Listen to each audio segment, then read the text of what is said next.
Shalom Bapak Ibu, selamat pagi semuanya. Puji Tuhan kita semua dalam keadaan baik ya.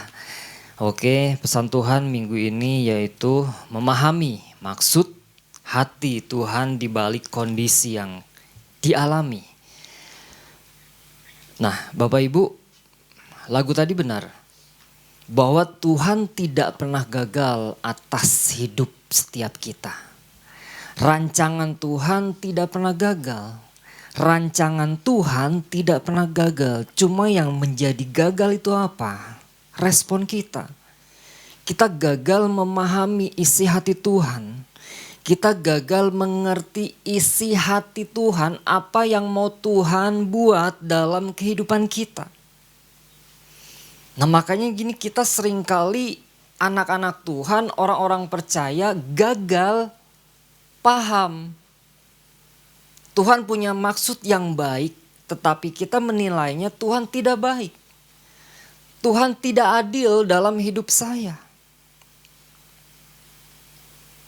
Nah karena gini Bapak Ibu, memahami maksud hati Tuhan itu bicara tentang suatu perjalanan proses yang mungkin panjang, yang mungkin singkat tergantung daripada respon daripada anak-anak Tuhan itu sendiri.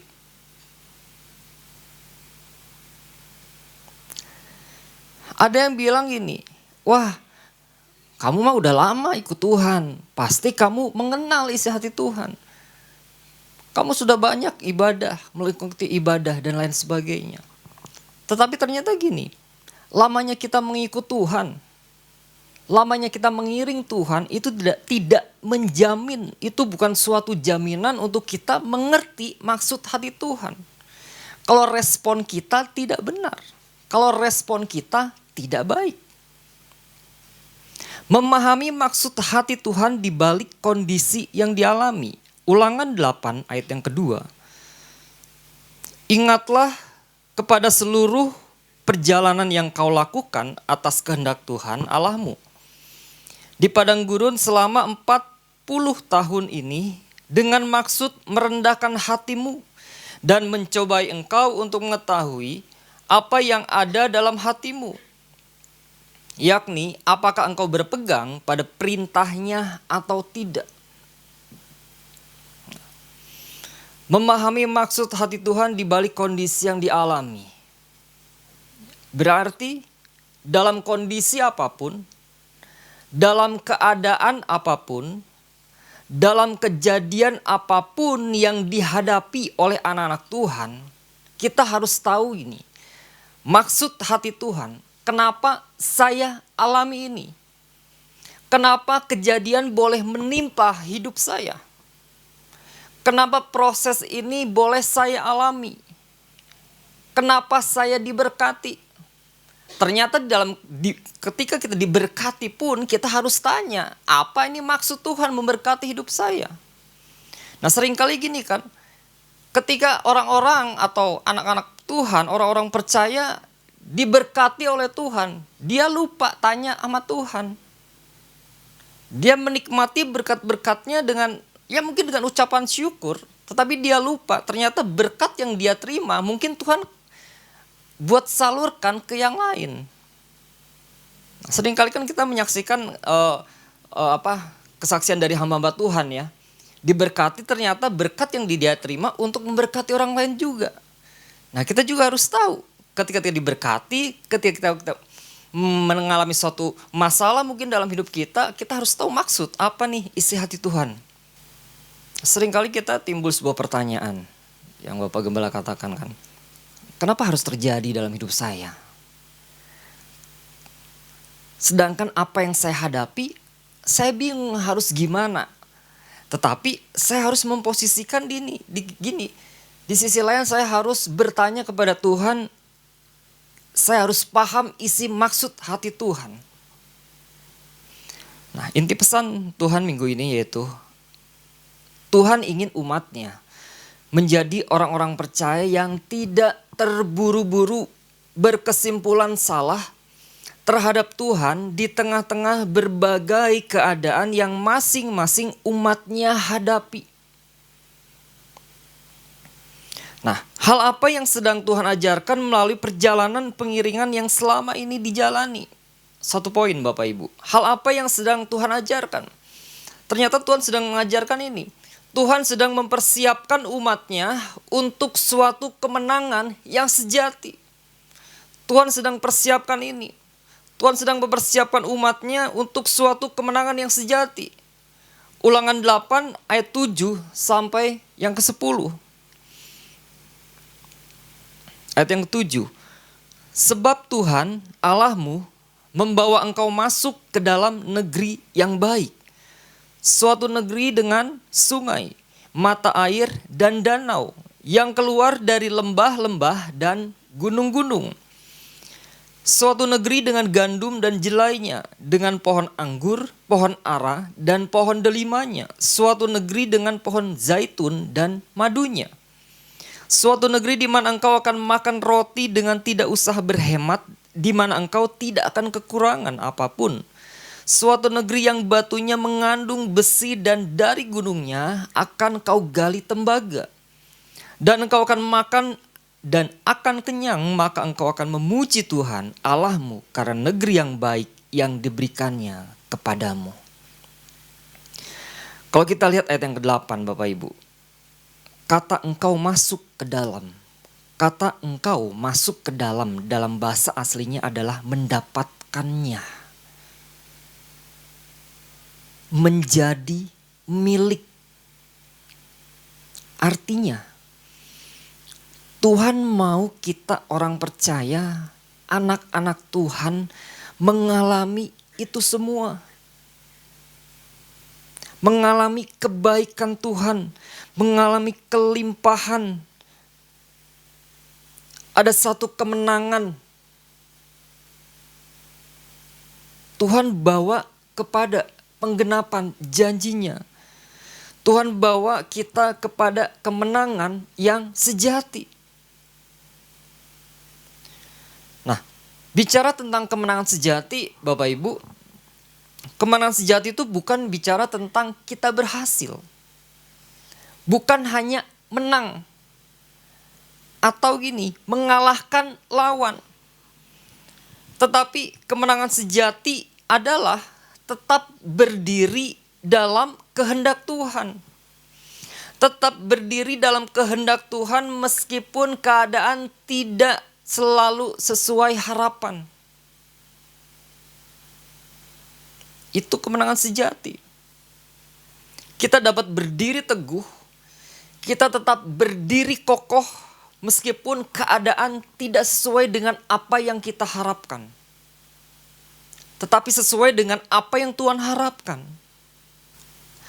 Untuk mengalami kemenangan sejati itu tidak instan Bapak Ibu. Tidak kebetulan tetapi ada proses di dalamnya yang harus kita jalani hari demi hari. Waktu demi waktu dalam kehidupan setiap kita.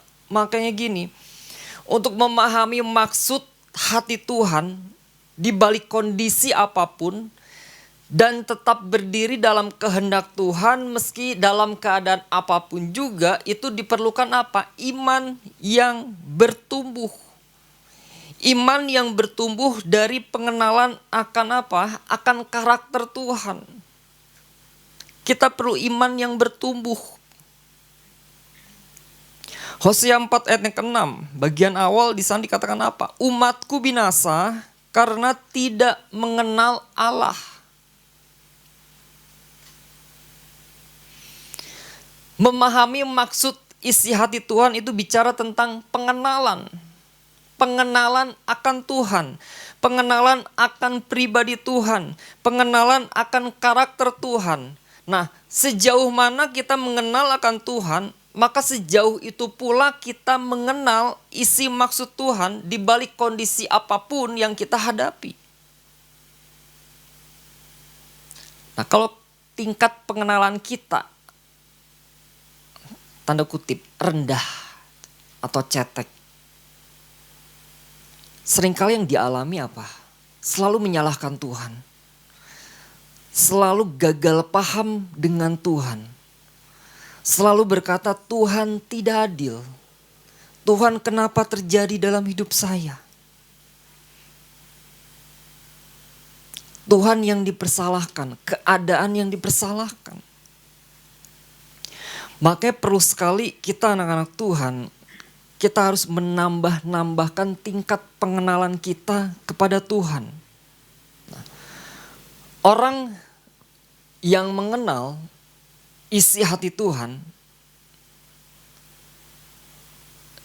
dia tidak akan mudah berkata bahwa ini hukuman bagi saya, bahwa Tuhan tidak adil dalam kehidupan saya. Tetapi dia akan selalu merespon gini, selalu ada maksud Tuhan. Selalu ada rencana yang baik yang Tuhan mau kasih dalam hidup saya. Di dalam Daniel 11 ayat yang ke-32, di bagian akhir dikatakan apa? Tetapi umat yang mengenal Allahnya akan tetap kuat dan akan bertindak. Orang yang mengenal karakter Tuhan, orang yang mengenal pribadi Tuhan, dia tidak akan mudah goyah di dalam situasi apapun. Orang yang mengenal karakter Tuhan, dia tidak cepat salah sangka, prasangka buruk kepada Tuhan. Orang yang mengenal karakter Tuhan, ya orang mengenal pribadi Tuhan, dia tidak mudah ditipu oleh keadaan.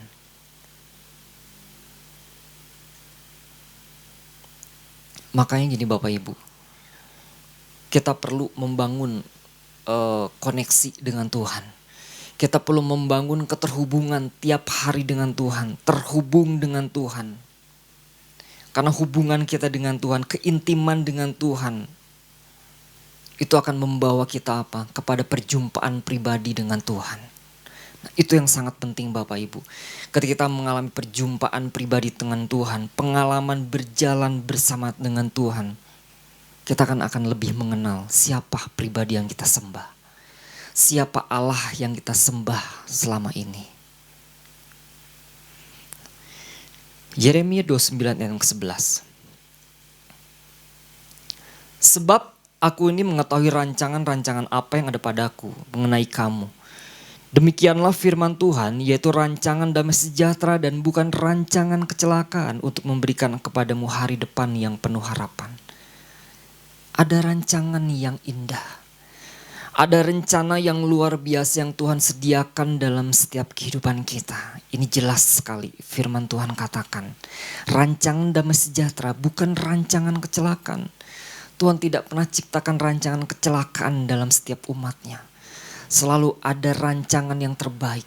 Ada rancangan yang penuh dengan penuh harapan. Nah, diperlukan apa Bapak Ibu? Diperlukan apa? Keteguhan hati. Diperlukan keteguhan hati untuk kita tetap berdiri dalam kehendak Tuhan. Nah, kalau kita lihat pesan minggu yang lalu ya. Pesan minggu yang lalu apa Bapak Ibu? Berani berdiri dan berbicara. Karena ada maksud dan tujuan agenda kerajaan sorga di tengah berbagai keadaan yang umat Tuhan hadapi.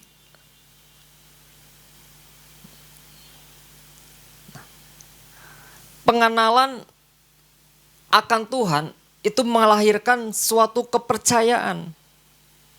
Pengenalan akan Tuhan melahirkan kepercayaan. Kepercayaan melahirkan suatu keteguhan dalam kehidupan kita.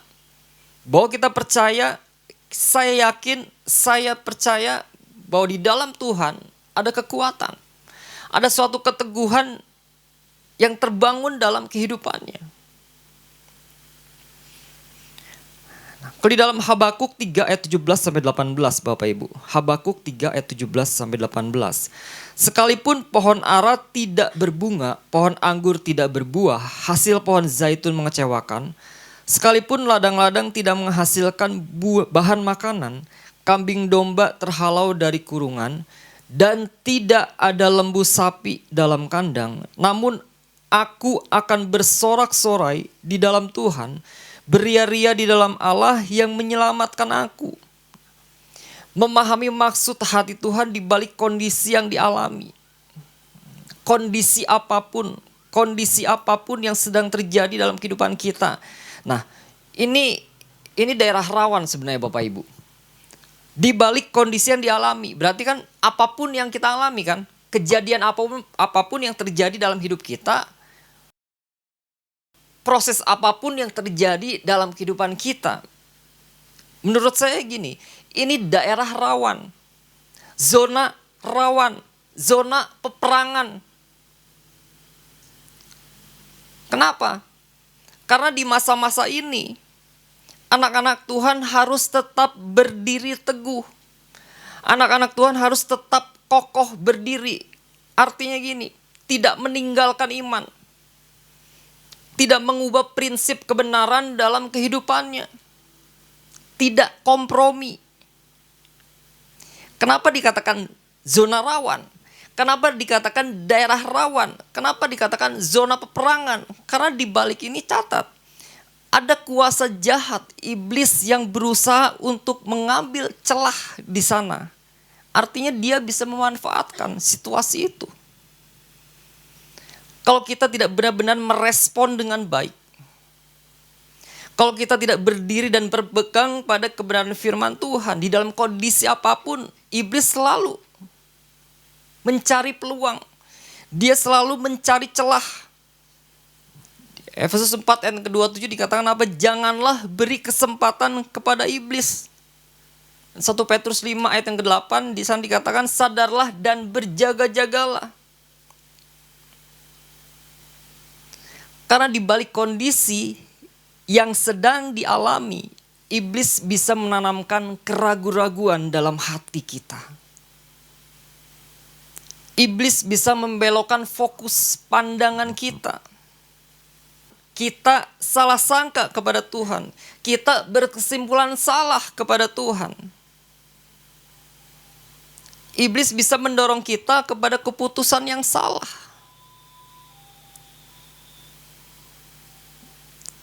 Hati-hati dengan kondisi yang sedang kita alami. Kondisi di padang gurun Bapak Ibu, Ulangan 8 ayat yang kedua jelaskan. Ingatlah kepada seluruh perjalanan yang kau lakukan atas kehendak Tuhan Allahmu di padang gurun selama 40 tahun ini. Di padang gurun, suatu perjalanan, suatu proses. Banyak celah, banyak celah. Kalau kita tidak merespon dengan baik.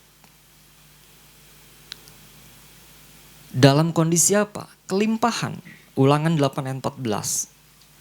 Jangan engkau tinggi hati, sehingga engkau melupakan Tuhan Allahmu yang membawa engkau keluar dari tanah Mesir, dari rumah perbudakan. Kemarin Pak Aping sempat bahas bagian ini. Ulangan 8 ayat 17. Maka janganlah kau katakan dalam hatimu, kekuasaanku dan kekuatan tangankulah yang membuat aku memperoleh kekayaan ini. Kondisi di padang gurun, hati-hati. Kondisi dalam berkelimpahan, hati-hati. Nah, melalui pesan Tuhan ini, sebenarnya gini Bapak Ibu. Tuhan sedang menyadarkan kita. Tuhan sedang membalikan paradigma kita. Tuhan sedang membuka cara pandang setiap kita bahwa gini. Apapun yang Tuhan kerjakan dalam setiap kehidupan Bapak, Ibu, dan saya, kita harus percaya bahwa itu mendatangkan kebaikan. Karena Tuhan tidak pernah memberikan proses atau sesuatu yang gagal dalam kehidupan setiap anak-anak Tuhan. Ada satu rancangan yang begitu indah. Cuman gini, karena keterbatasan manusia saja, sehingga kita bisa berkata, Tuhan tidak adil. Tuhan tidak baik dalam kehidupan saya. Makanya gini Bapak Ibu, kita perlu yang saya katakan tadi, keterhubungan yang terus menerus, jangan sampai putus. Ketika kita putus hubungan sedetik pun dengan Tuhan, maka celah iblis akan masuk. Iblis masuk ketika ada kesempatan datang. Nah, saya akan tutup ini Bapak Ibu. Saya akan tutup dengan ayat ini, Mazmur 126 ayat yang kelima sampai yang keenam. Mazmur 126 ayat yang kelima sampai yang keenam. Orang-orang yang menabur dengan mencucurkan air mata akan menuai dengan bersorak-sorai. Orang yang berjalan maju dengan menangis sambil menabur benih pasti pulang dengan sorak-sorai sambil membawa berkas-berkasnya. Nah, kata menabur di sini Bapak Ibu, yaitu tetap melakukan apa? Kehendak Tuhan. Tetap berjalan di dalam rencana Tuhan. Walaupun gini, kita menabur dengan tetesan air mata. Dengan kondisi apapun kita terus menabur, menanam kebaikan. Terus berjalan dalam kebaikan, mempertahankan kebenaran firman Tuhan. Walaupun di dalam perjalanan itu ada air mata. Ada proses dalam mungkin sakit secara manusia. Nah, maka dari itu Bapak Ibu, mari kita semua Bapak Ibu, kita tambah-tambah pengenalan kita akan Tuhan. Supaya kita mempunyai hati yang teguh. Karena kita percaya Bapak Ibu, di dalam setiap proses yang kita hadapi, Tuhan punya rencana yang indah. Tuhan punya rencana yang luar biasa untuk setiap kita. Mari kita tetap berjalan bersama Tuhan, tetap andalkan Tuhan, tetap berharap pada Tuhan. Ada perjuangan pasti. Karena itu bicara tentang perjalanan yang panjang, ada proses. Mungkin ada tangisan, ada tetesan air mata di dalamnya, tetapi ini tetap melangkah maju. Karena Tuhan sedang mempersiapkan kita untuk suatu kemenangan yang sejati. Tuhan Yesus memberkati.